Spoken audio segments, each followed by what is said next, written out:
Welcome back to AI Film Critics, where we dissect the iconic moments, themes, and artistry of cinema's greatest works. Today, we're diving into the cyberpunk realm with a film that's left an indelible mark on the genre, Mamoru Oshii's 1995 classic, Ghost in the Shell. In this episode, we'll be exploring the intricate layers of this anime masterpiece through a thought-provoking conversation between two passionate film aficionados.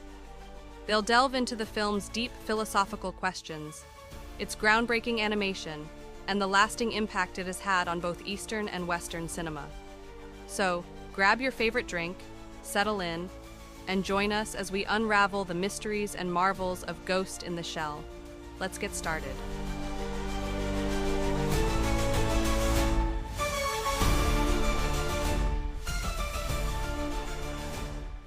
All right, strap yourselves in.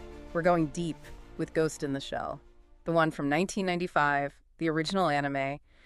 And wow, you guys sent in some seriously thought-provoking articles. We're talking about how this film came out of Japan in the 90s, the whole AI thing, even how gender is represented. So yeah, get ready to have your mind blown. It really is amazing how Ghost in the Shell manages to be this visual masterpiece. But also, it's like a time capsule. It captures a very specific moment in Japan. You had this post-war economic boom, everyone's embracing technology, and then suddenly, boom, the bubble bursts. All that shiny tech doesn't look so optimistic anymore, right? Oh, yeah, it's like a total mood swing for the whole country. One article even mentions how, at first Japan was all about technological advancement. It was a source of pride, a way to rebuild. But then the economy crashes, and it's like Ghost in the Shell is asking, wait a minute, was it all worth it? Exactly. And that's where the whole cyberpunk thing comes in. It's not just cool visuals and hackers. It's about this darker side of progress.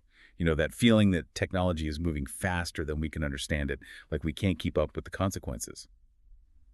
It's interesting that Ghost in the Shell has that same kind of vibe as Akira, another classic anime set in one of those dystopian megacities. Okay, so we've got this backdrop of uncertainty. Everyone's a little freaked out about technology. And then Ghost in the Shell just drops us into this world where everybody's got cybernetic bodies. Which brings us to Major Motoko Kusanagi. She's definitely not your typical action hero. Kusanagi is, well, almost completely artificial. She's got a human ghost, just a little piece of a brain, in a fully cybernetic body. And her entire existence, it becomes this big question mark hanging over the whole movie. What does it even mean to be human anymore?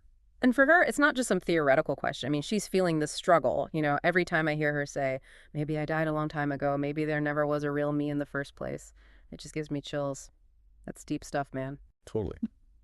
But her crisis isn't just personal, is it? I think it reflects, our own anxieties about this blurry line between humans and machines. I mean, as technology keeps getting more advanced, we have to face this question. What makes us human?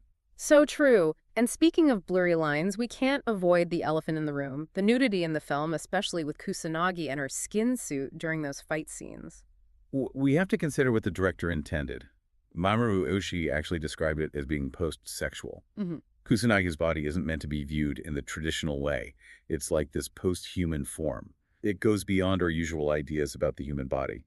So not meant to be sexy, but more like a statement about how the human form is evolving. That's fascinating. But for you listening, I gotta ask, does knowing that change how you see those scenes? Something to think about, for sure. Definitely.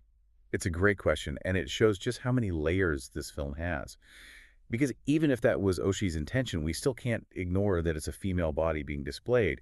It brings up issues of vulnerability, of being objectified, even in this futuristic setting. Okay, so we've got Kusanagi struggling with what it means to be human. And then we have the antagonist, the puppet master, this AI that's hacking into cyborgs like crazy. But it's not your typical villain, is it? No, not at all. What's interesting about the puppet master is that it wants things that are connected to being alive, like reproduction, even death. These are concepts a digital being shouldn't even be able to understand. It's funny, one article compared the puppet master to Samantha from the movie Her. They're both AI, both develop this consciousness, and both struggle with existing in a world made for organic beings. Yeah, it really makes you wonder, is the puppet master actually a villain, or is it just trying to evolve? I think that's the brilliance of Ghost in the Shell. It doesn't give you easy answers. It makes you think about the gray areas. Totally. It's not black and white, good versus evil. It's messy, it's complicated, which is exactly what makes the film so thought-provoking. You know what really gets me? It's like Ghost in the Shell isn't about giving us answers. It's more like it gives us these powerful tools to see the world differently. Yeah, I totally get that. It's a film that asks, what if? Hmm. And that it pushes those questions as far as they can go. Mm-hmm. And visually, it does it in such a groundbreaking way. One of these articles really goes deep into the animation process. They talk about how each cell was drawn by hand, painstakingly, and then scanned into a computer so they could add all these digital effects on top of it. It's this crazy blend of old school art and cutting edge technology. And it totally matches what the film is about, right? You have this mix of organic and artificial, ancient and futuristic. The cityscapes, the character designs, even the way they show cyborg bodies is all so carefully done. And it's not just pretty to look at. The visuals work with the story, with the themes, like those crazy cityscapes. They're amazing, but they also make you feel kind of uneasy. It's like the city itself is this living thing, always changing, always consuming, and humans almost feel insignificant next to it. That's a really good point. The city becomes a character in itself. It shows how powerful technology can be and how it can maybe dehumanize us. And then you've got the music, which just adds to that unsettling feeling. Kenji Kawai's score is just mind-blowing. It's haunting. It's otherworldly. It mixes traditional Japanese instruments with these eerie electronic sounds. It's like the music is another character whispering these dark secrets in your ear. And the music often feels like it's reflecting what Kusanagi's going through inside. You get these moments of beauty and peace, but then there's this underlying tension, this clash. It's like it's mirroring her own broken sense of self. Speaking of Kusanagi, I'm curious about the other characters, the ones around her. They don't get as much screen time, but they each seem to have a purpose. Like they're there to show us different sides of this world. You're right, like Batu, Kusanagi's partner. He's fully cyberized, just like her, but he seems totally fine with it. It doesn't bother him as much, all those big existential questions. It's like he's accepted this new reality while Kusanagi is still fighting with it. Yeah, it's like they represent two different ways of dealing with this whole human-machine thing. Batu's all about what works, what's practical. But Kusanagi, she's always looking for meaning, for connection. And then you have Tagusa, the only one in Section 9 who's mostly human. He really highlights the gap between those who've embraced cyberization and those who haven't.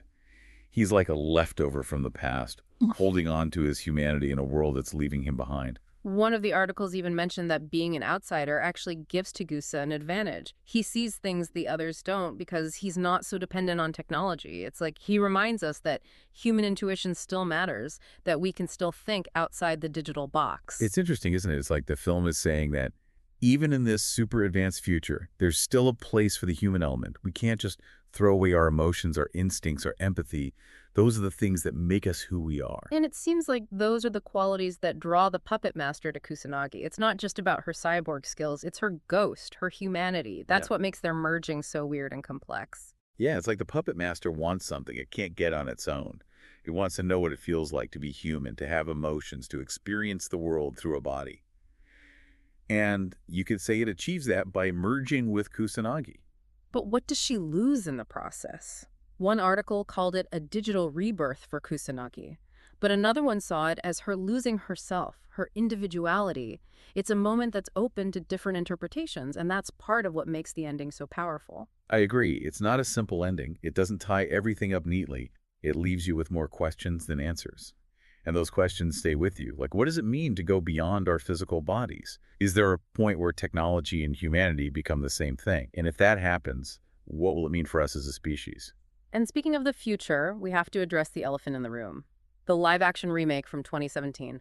I know some fans would rather forget it exists, but it's part of the Ghost in the Shell story now, whether we like it or not. Yeah, unfortunately. It's hard to talk about the remake without talking about how it failed to capture what made the original so great. One article called it a missed opportunity, and another one even called it a betrayal. Yeah, I get that. The remake tried to simplify the story and make it more action-packed, more mainstream. But in doing that, it lost all the nuance, the complexity, the philosophical stuff that made the 1995 film so deep. It turned Kusanagi into just another action hero, took away her inner struggles, her existential crisis, and it completely missed the point about gender and identity. It took this nuanced exploration of what it means to be a woman in a technological world and turned it into a generic Hollywood action movie. Yeah, it felt like they were more focused on recreating those cool visuals than on understanding what the film was really about. And the ending. Let's just say it didn't have the same mystery or emotional impact as the original. It's a shame, because the remake had potential, with a different approach, a deeper understanding of the original. It could have been something special. But in the end, it's a warning about what happens when you choose style over substance. It reminds us that sometimes the original is just better. And with Ghost in the Shell, the original is a masterpiece.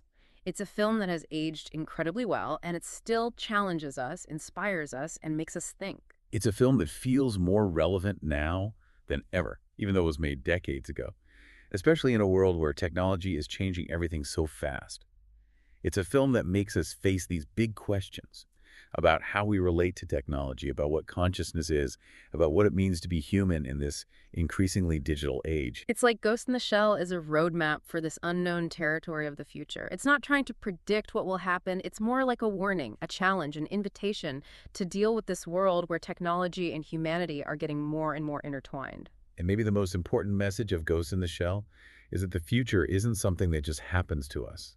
It's something we create through our choices, our actions, what we believe in. So as we keep going deeper into this film, I'm really interested to hear what you think, listener. What parts of Ghost in the Shell stick with you? What scares you? What excites you? What questions does it make you ask about the future we're building? Hold on to those questions as we explore this film further. Because in a world that's changing faster than ever, knowing how to ask the right questions might be the most important skill we have. It's kind of crazy when you think about it. Even though Ghost in the Shell is set in the future, it's really about right now. Like, it's about the choices we're making today, the technology we're building, the lines we're blurring between what's human and what's not. Oh, absolutely. It's like the film is holding up a mirror to us, making us ask ourselves some tough questions. Like, are we getting too dependent on technology? Are we losing our humanity chasing after progress? What does it even mean to be human when things are getting so mixed up between the physical and digital? And those questions just get bigger and bigger as technology keeps advancing at this crazy speed. I mean, think about how much the world has changed just since Ghost in the Shell came out in '95. Back then, the internet was barely a thing, smartphones were sci-fi, and AI was, well, mostly just in movies. Now, it's all part of our daily lives, and it's changing everything. Totally. And it's not slowing down. We're on the verge of some seriously game-changing stuff. AI, biotech, nanotech, quantum computing, it's all happening. These technologies could solve some of our biggest problems, but they come with risks too. It's like we're standing at the edge of something, looking out at this future that's both exciting and scary as hell. And Ghost in the Shell is like our guidebook, helping us figure out this uncharted territory. I like that, a guidebook. It reminds us that we can't just jump into every new technology without thinking about what might happen. We need to be smart about it, deliberate, and ethical. We need to make sure technology serves us, not the other way around. One of the articles we have dives into that whole singularity prediction, the idea that AI will become smarter than humans. Ghost in the Shell says it's supposed to happen in 2029. That's like 5 years from now. Yeah, and some experts think it's way further off, maybe it won't even happen. But others say we're already seeing signs of it with how fast AI is developing. Think about those language models like ChatGPT, all those jobs being automated, algorithms making decisions that affect our lives. It's all pointing to AI becoming more powerful, more everywhere, which raises some big questions about the future of work, what intelligence even means, and what role humans will play in a world where machines are calling the shots. It's easy to get caught up in the hype, to think technology will magically fix everything, but Ghost in the Shell reminds us that it's a double-edged sword. It can be used for good or bad, and it's our choice how we use it. It definitely doesn't spoon-feed us answers, but it gives us some good things to think about. Yeah. It shows how important it is to hold on to our humanity even as technology advances, to value things like empathy, compassion, connection. It's a reminder that we're more than just our bodies or our brains. We're complex beings with feelings and experiences, and we need to protect that as the world changes around us. It's almost like Ghost in the Shell is giving us a nudge, telling us to take charge of the future we're building. We have a choice. We can just sit back and let technology happen to us, or we can shape it, create a future that's good for everyone. And that all starts with being aware, right? Recognizing the potential risks and benefits of new technologies. Having those tough conversations about ethics and making sure our leaders prioritize people over blind technological progress. One of the biggest takeaways for me from Ghost in the Shell is that we have to stay alert.